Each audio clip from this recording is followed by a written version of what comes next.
Hello. Today we are talking about an Elseworlds story released nearly 30 years ago in 1997.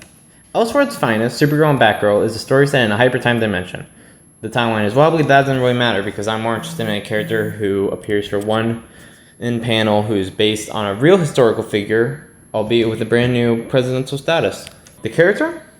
President Elvis Presley. Yeah. Alright. Now, I sort of hyperfixated on this when I heard about it, or when I read about it on the DC Wiki. So fixated that I ended up reading the entire comic, read the comic where it originated from, specifically for that one panel. And there he was, President Elvis Presley. And yeah, he was there. It was fun. It was cool. We have the President Elvis Presley in the story. But that leads to the question, when does this story take place? Because Elvis never became president in real life. In fact, he was dead like a good 30 years before the story is written. So when and where? The answer?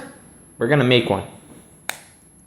You heard me. We're going to reverse engineer when he could have been president, 1, and 2, what is the timeline of this? And we'll get back to President Presley at the end of the video, pretty much. Not the end, but close to the end. So let's make a timeline. Krypton exploding is a reasonable start. Kal-El arrives on Earth shortly after, and in the story, Lex Luthor and this other guy, Emil, experiment on baby Kal-El and kill him. Very sad. Not the point. Years later, Kara arrives on Earth from Argo City, which had heard of Earth's heroics. Now, in the main continuity, at the time, New Earth, Argo City was in the control of Brainiac.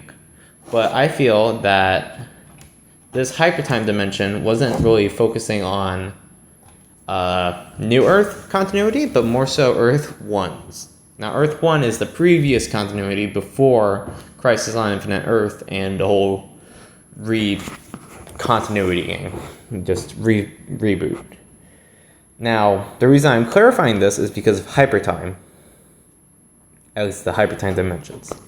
Hypertime that was a concept introduced in the Zero Hour event, and they were basically DC's answer to all the futures and timelines that are in the comics, like the Legion of Superheroes, stuff like that, you know? Now, it was meant to streamline it. It kind of made things also confusing, but that's how comics go.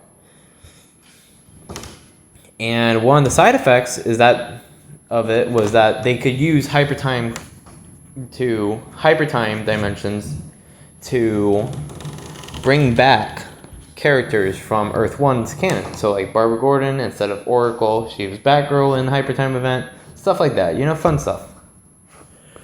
Anyways, so TLDR on that segment, hypertime was an excuse to play with all of the toy box, all of the toys available in DC Comics. Anyways, back to the timeline. Now we have two important pieces of context for the story, but we are nowhere near the whole timeline. So far, the timeline looks like this. Krypton explodes and Kal-El arrives as Luthor experiments. Supergirl arrives, the story starts. Alright, now let's fill in the blank.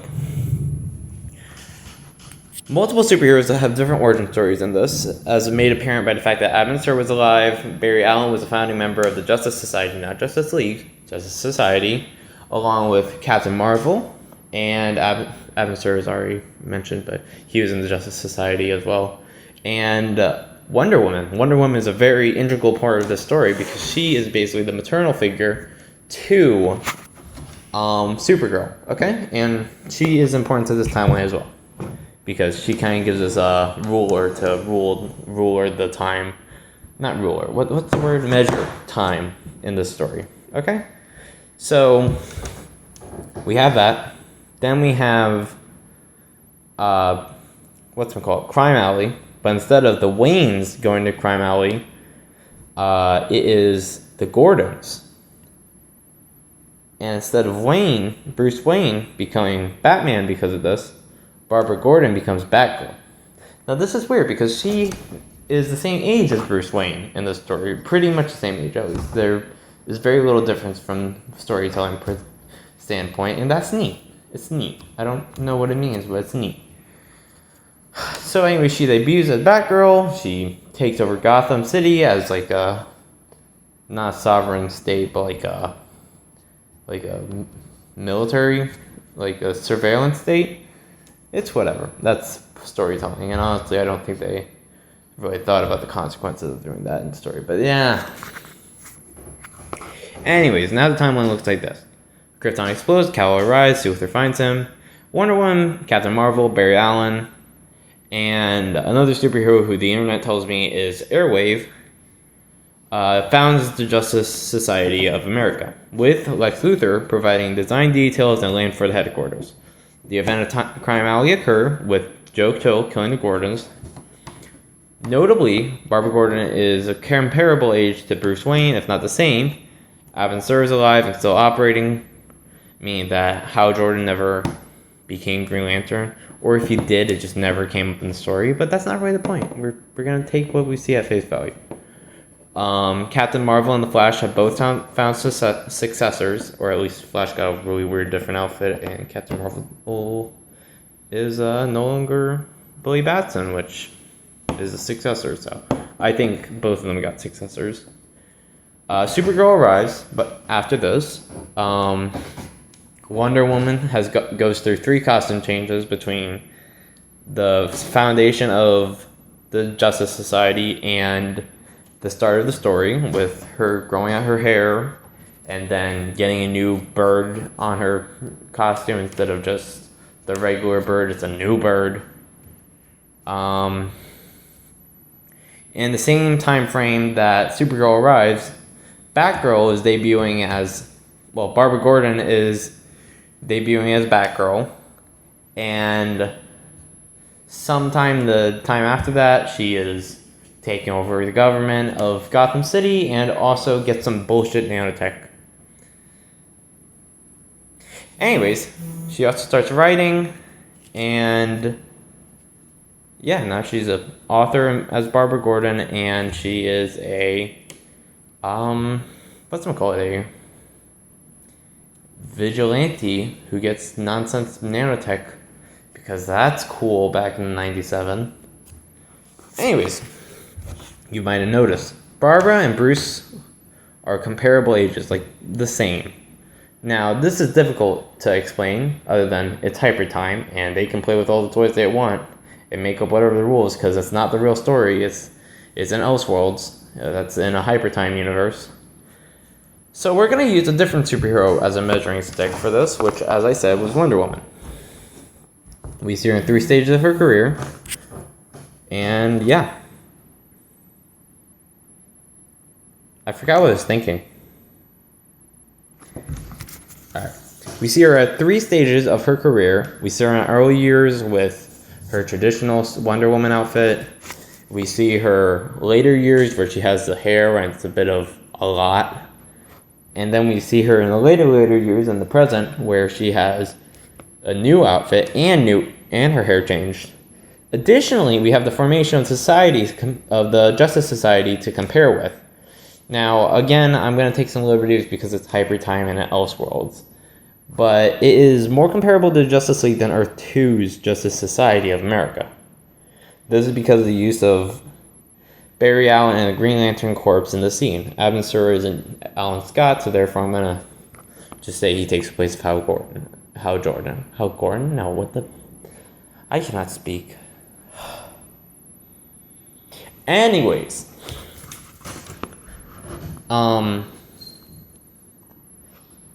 This does mean, however, that Jay Garrick and Alan Scott are both absent from this world, and Wonder Woman is still there, so it's whatever.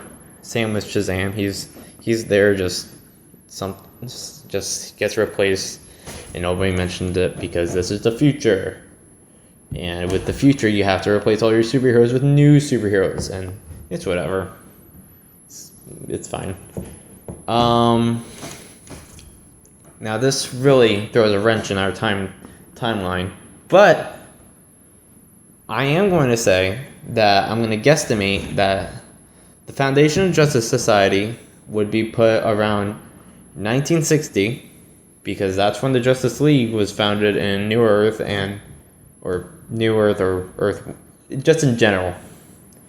Story set in this time where sliding time scale often had the Justice League or Justice Society founded in 1960, because that's a common year, because that was a big year in comics where they decided to make the Justice Society, League, a thing. I don't know how to explain this because this is pretty obvious. Anyways, that's going to be our simple little, ruler for actual years, okay? And then the League originates, let me double check. Yeah, that's when the League originates in New Earth, which is the current timeline continuity that DC was using as of 1997. Anyways, we got a year. We got a year on a calendar. Ain't that cool? Now, if we put Luther's age in this scene, he looks the same. So we're just going to say he's like 20, mid-20s. So maybe like 25. That would put the arrival of Superman into context of being like good 7, 10, maybe not 7, 10, but like 5, 10 years earlier. Okay? And Emil, who is a character in this book, I'm going to just put as 5, 10 years older than Lex Luthor. Now, that's whatever. I can say that. These are all guesstimates. These are all my headcanons. Anyways, we're going to extrapolate from those headcanons, okay? So the 1950s, Kal-El arrives and Luthor gains fame fortune as a young, brilliant inventor. 1960, the Justice Society of the world, I guess. They never specify America in the story. So the Justice Society gets founded by Wonder Woman, Shazam, Green Lantern, Airwave, I guess. I don't even know if that's real Airwave. And Green Lantern. Also, Captain Marvel, not Shazam. Words are hard. After that, I would say around 1970, Batgirl starts popping up. She starts beating the shit out of people because she's a vigilante in Gotham, and Gotham's a jerk. So, yeah, that happens. In the same decade, she has a war with the Justice Society. That's what they use in the book. I don't know if it was an actual war where people were dying. I'm not going to question that because Batgirl is a hero. So probably nobody died in her Justice Society war. Okay? So anyway, she turns Gotham into a surveillance state, and that's whatever. Mid to late 1980s, I would say Supergirl arrives. This gives Batgirl enough time to be her senior, like a older lady, older person to. This gives Batgirl time to, prominent in Gotham to gain that reputation. And in the 2000s, late 1990s, Supergirl debuts as a superhero. She hears all about Batgirl and all about the good things that Luthor has done because he's got a really good PR team. And then, so 2000s, early 2000s to mid 2000s, so a bit after mid 2000s, like early 2010s,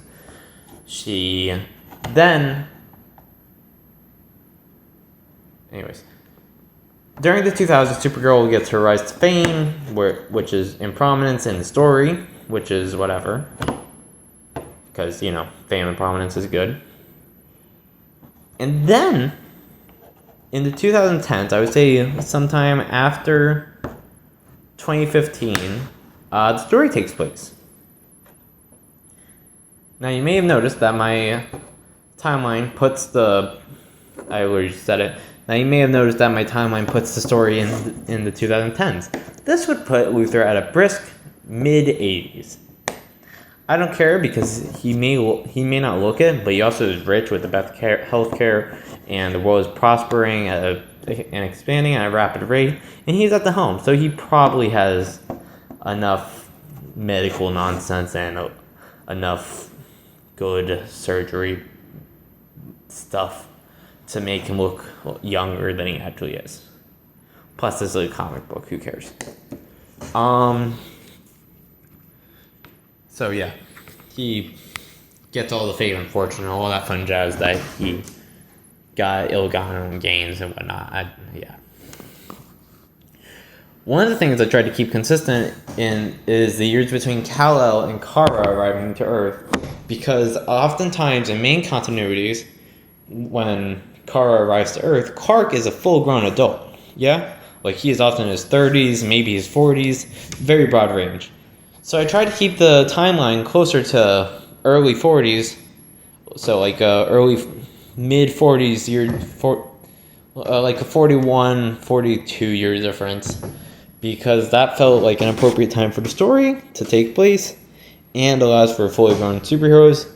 Decades of time, like leeway for the war that was mentioned earlier between Barbara and the Justice Society, and more leeway for Barbara to be superheroing and her active work, and also just it gives time for drastic societal upheaval that is mentioned in the story with Luthor and his clean energy. Alright.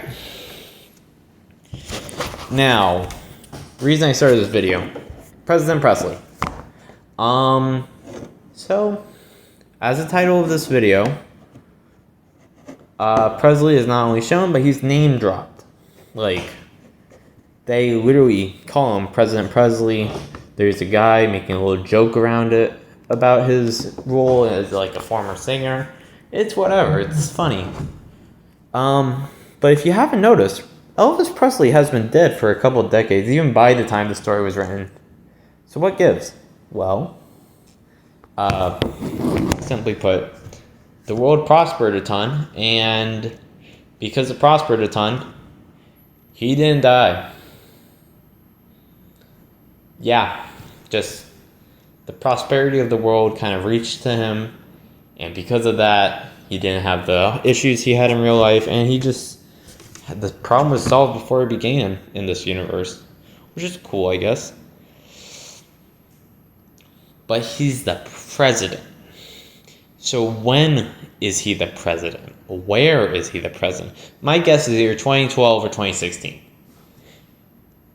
My evidence is the timeline we've developed and the fact that these years were a mess in politics.